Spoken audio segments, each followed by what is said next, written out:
And welcome back. You know, every summer, podiatry clinics across New York, they see a noticeable rise in foot problems, with over 1.5 million residents reportedly experiencing foot-related issues during the warmer months.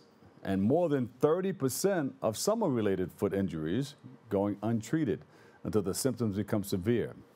Here to speak about the importance of prioritizing your foot health this summer is New York's premier podiatrist, Dr. E. Fuzaylov. Welcome. Welcome, Dr. Emmanuel. Good morning. How are you? So I see that you're working, you got your feet into action, and you want people to feel the attraction. Just rhyming, Doc. Doc, tell us about a lot of the work that you are doing.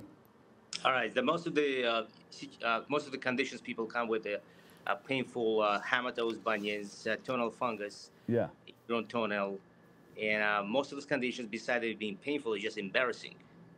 Okay, look at your toe. If you see it's discolored, thick, brittle, yellowish, it could be fungal, and it's an infection. And you have an infection in one toe, it can go to the other toe, and whoever lives with you is a target from the infection.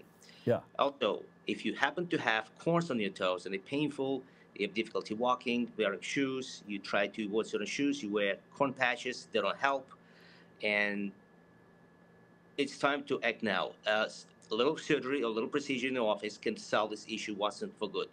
So if you happen to have a corn, fix it in one office visit with a small incision. We can fix your corn. You go back to work the following day. Yeah. Also, those folks who do have bunions, a lot of folks don't know what the bunion is. A bunion is a bump on the side of your big toe. It's this. Yeah. It usually happens from being flat-footed if you wear high heels, and something called ligamentous laxicity. So it comes genetically. So it's usually a progressive thing. It happens mostly in women because they wear high heels. And if you leave it alone, it's going to be worse. It's going to be more painful. And you know what? A lot of people can't even walk properly when they have bunions. Yeah, Doc, there's nothing like walking with feet that hurt. Doc, what piqued your interest in getting involved in becoming a podiatrist? Well, I see people that do have a lot of issues with their feet, and I found interesting to have subspecialty when you only treat those problems. And I found it interesting and very helpful for the public. Yeah. Doctor, what we're seeing there, you're pointing to the toes, and I see you're showing us the pinky toe. Well, this is a big bunion. This is a big toe. This is a bunion. And this is, those are hammer toes. Those are corns you haven't, and because of the hammer toes. Hammer toe is a toe contracture. It happens from either you have a very long toe, or you have arthritis, or you wear high heels, and you're very flat-footed, and you happen to have those corns. They're embarrassing, they're painful, they simply have to be fixed. Yeah, looks like somebody's been wearing a shoe size smaller to develop that. Is that one of the problems? The smaller or the narrower shoes or high heels, yeah, they do develop from those conditions. Also, if you're very flat-footed, or if you have a very high arch, also. Yeah. So those are progressive things to happen. They're painful. They're embarrassing. People use corn patches, and when you use a corn patch, it eats out your skin, goes to the bone. Some people get to the hospital from that, end up in the hospital from infection. So we try to avoid those things in the like early stages. When we fix those corns in the small incision technique, when the corn is gone, pain is gone. You walk out on your feet, go back to work. Ah, yeah. All right. I know some people were having foot problems like that. Wow. Ouch. I know a lot of people who have problems like that. Yeah. Now, what about the ingrown toenail? What causes that? What are some of the things you can do to prevent that? So ingrown toenail is naturally, when you have naturally incurvated nail, well, basically when the nail goes inside the flesh, that could be happen when you have improper nail care, when you go to the pedicure salon, they cut your nails up properly, they cut your edges, and a week later you come back with an ingrown nail with a painful, skin under your nail. So we fix it. It's a small procedure, it takes about 3 minutes. When we numb the toe, remove the ingrown nail. Beside that, if you happen to have nail which is discolored, thick, brittle, yellowish, Uh-huh. that's most probably it's fungal infection, and fungal infection is very hard to treat. So once you have a nail fungus, and usually what triggers the nail fungus is a trauma, is exposure to the fungus, is a moisture, heat, poor hygiene. So we treat it with a laser technique when the tunnel fungus changes the color. Yeah.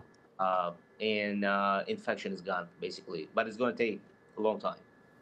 Well, when you first see the symptoms, what are they, and how soon should you go to try to get it treated?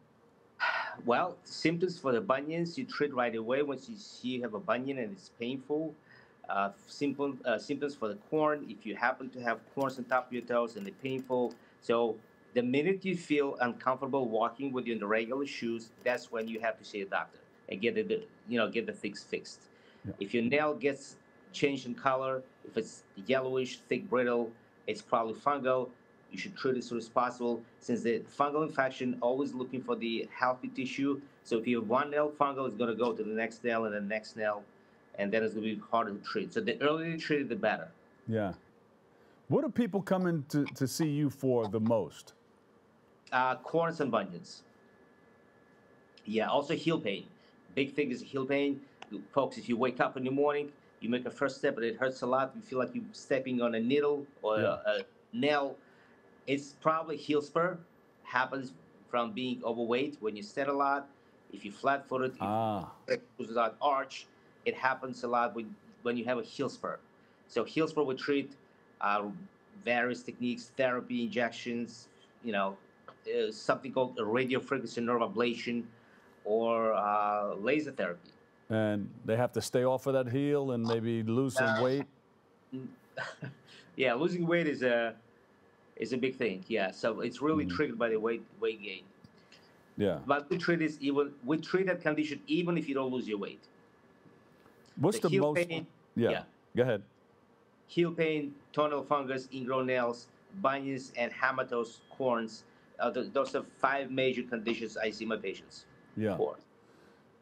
And after treating thousands of cases, what's the most rewarding part of helping people walk pain-free again? Oh, I love seeing patients on the street and they approach me and say, "Hey, doctor, you treated my corn. Now I walk pain-free." That's $1 million reward. Look, right I'm there. dancing again. I'm doing jumping jacks. And then they invite you to the party too, right? Yeah, they do. Yeah, I love it. Great. Rewarding. Smile from the patient's face, from the patients, their greetings, their referrals. I love it. Any tips we should know about? Because we're going to try to come and see you. I know a lot of people that are walking gingerly.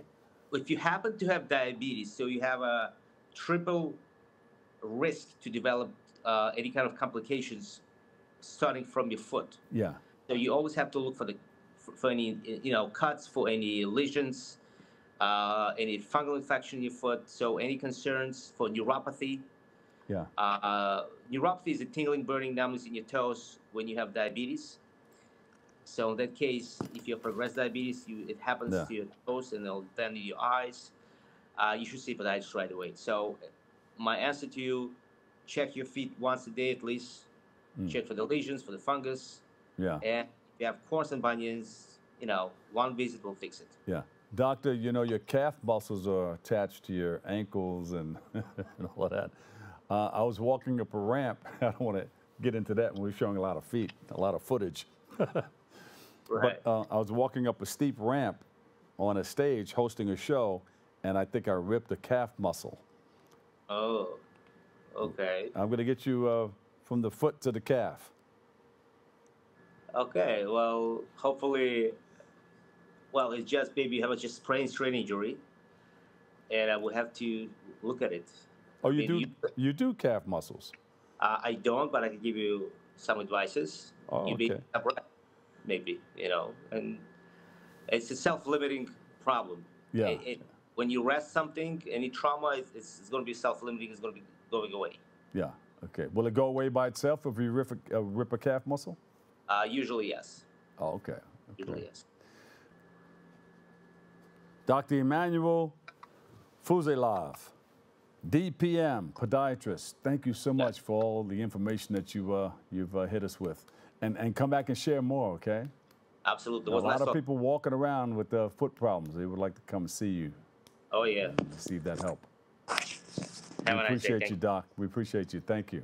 Bye-bye.